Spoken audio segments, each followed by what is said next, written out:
लेकिन उससे पहले अगली खबर का रुख करते हैं, जहां पर नौ हिंसा के आरोपियों के खिलाफ कार्रवाई के विरोध में जामिया में टुकड़े टुकड़े गैंग का प्रदर्शन शुरू हो चुका है। संघ के खिलाफ लगाए उत्तेजक नारे का आरएसएस तेरी कब्र खुदेगी। 31 जुलाई को नू में हिंसा हुई थी। नू हिंसा तो अब शांत हो गई है, लेकिन हिंसा की लपेट अभी भी कई जगह तक चल रही है। इसी कड़ी में दिल्ली की जामिया मिलिया इस्लामिया कॉलेज में टुकड़े टुकड़े गैंग के लोगों ने विरोध प्रदर्शन किया है। इस दौरान प्रदर्शनकारियों ने जिहादी नारे लगाए हैं। टुकड़े टुकड़े गैंग के सदस्यों ने संघ के खिलाफ उत्तेजक नारेबाजी करते हुए आरएसएस तेरी कब्र खुदेगी जैसे नारे लगाए और नू हिंसा के खिलाफ पुलिस कार्रवाई का भी विरोध किया है।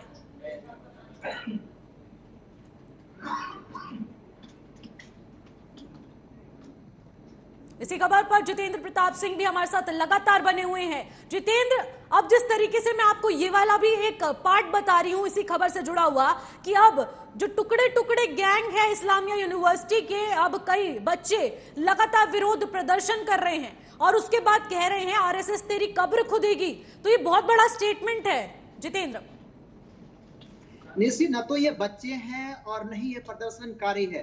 ये सीधे सीधे ये भारत के खिलाफ, देश के खिलाफ, भारत सरकार के खिलाफ और हिंदुवादी संगठनों के खिलाफ एक अघोषित युद्ध है।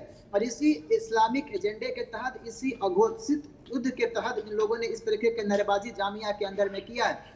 और दिल्ली का जामिया मिलिया इस्लामिया अक्सर जो है इस तरह के नारेबाजी के लिए जो है प्रसिद्ध रहा है। और अक्सर जो इसी तरह के नारेबाजी को लेकर के जामिया के जो छात्र हैं, जो अपने आप को छात्र बताते हैं, लेकिन कई सारे ऐसे गैर कानूनी गतिविधियां चलाने वाले संगठनों के साथ इनका संबंध होता है और वो छात्र के नाम पे इस तरीके के भारत विरोधी नारेबाजी जामिया के अंदर में प्रदर्शन के नाम पे करते हैं।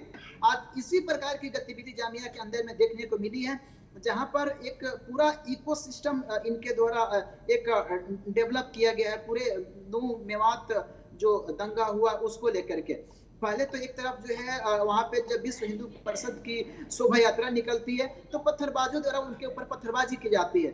जब सरकार एक्शन में आती है और उनके ऊपर बुलडोजर की कार्रवाई शुरू करती है, तो दूसरी तरफ इनका जो इकोसिस्टम का एक गैंग जो सक्रिय है, जो अक्सर इस तरह की गतिविधियों को अंजाम देने के बाद से सड़कों पर उतर करके और मुखर होकर के प्रदर्शन करता है, उसी इकोसिस्टम के तहत जामिया के अंदर भी टुकड़े टुकड़े गैंग के सदस्यों के द्वारा एक जोरदार प्रदर्शन किया गया।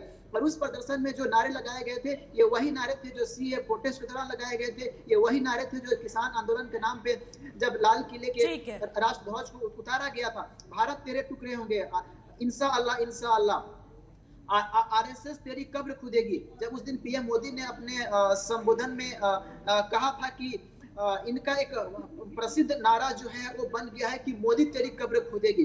लेकिन अब इन लोगों ने देखा कि पीएम मोदी ने जब मोदी तेरी कब्र खोदी के ऊपर जब रिजेक्ट कर दिया है, तो इन लोगों ने अब संघ को निशाना बनाया है और अब ये नारेबाजी कर रहे हैं कि आरएसएस तेरी कब्र खोदेगी। तो सबसे महत्वपूर्ण सवाल यहाँ पर ये खड़ा होता है कि आखिर जामिया के अंदर में ऐसे कौन से तत्व हैं जो आरएसएस को लेकर के इस तरीके के विरोध वाले स्वर जो है वहां पर उठा रहे हैं। एक तरफ जो है बिल्कुल जितेंद्र, जिस तरीके से आप कह रहे हैं तो नू हिंसा में जो भी आरोपी शामिल थे उनकी कार्रवाई का पूरा देश उस कार्रवाई की मांग कर रहा है, लेकिन दूसरी तरफ अगर हम जामिया की तस्वीरें देखें तो वहां पर कुछ ऐसे कट्टरपंथी लोग हैं जो इसके विरोध में आ चुके हैं पुलिस कार्रवाई के। तो ऐसा क्यों, और उसके बाद किया जाता है आरएसएस को टारगेट? बिल्कुल ऐसे कहीं ना कहीं जो है इनका जो संघ के प्रति जो बौखलाहट है, विश्व हिंदू परिषद के प्रति जो बौखलाहट है, बीजेपी जैसे राष्ट्रीय दलों के प्रति जो इनका बौखलाहट है, वो साफ तौर पे इनके प्रदर्शन में देखा जा सकता है। और ये कोई पहला ऐसा वाकया नहीं है जो जामिया के अंदर में इस तरीके के नारेबाजी की गई हो। सबसे महत्वपूर्ण यहाँ पर गौर करने वाली बात यह है कि ये अपने आप को सभी प्रदर्शनकारी छात्र बताते हैं और जामिया के स्टूडेंट बताते हैं, लेकिन ये जामिया के स्टूडेंट हो करके और कहते हैं कि आरएसएस तेरी कब्र खुदेगी। साथ ही साथ जब ये एक संवैधानिक तरीके से प्रदर्शन के तौर पे अगर जामिया के अंदर में इकट्ठा होते हैं तो फिर ये ऐसे नारेबाजी क्यों करते हैं कि तो नारे तकबीर अल्लाहू अकबर, क्या ये किसी प्रदर्शन के बिल्कुल नारे का बिल्कुल। हिस्सा हो सकता है क्या? आखिर नारे तकबीर अल्लाहू अकबर के नारे की जरूरत इनके प्रदर्शन में क्यों पड़ रही है? और ये दूसरी तरफ कह रहे हैं कि आवाज दो, हम एक हैं। आखिर ये ठीक है, किसके खिलाफ एक होना चाहते हैं?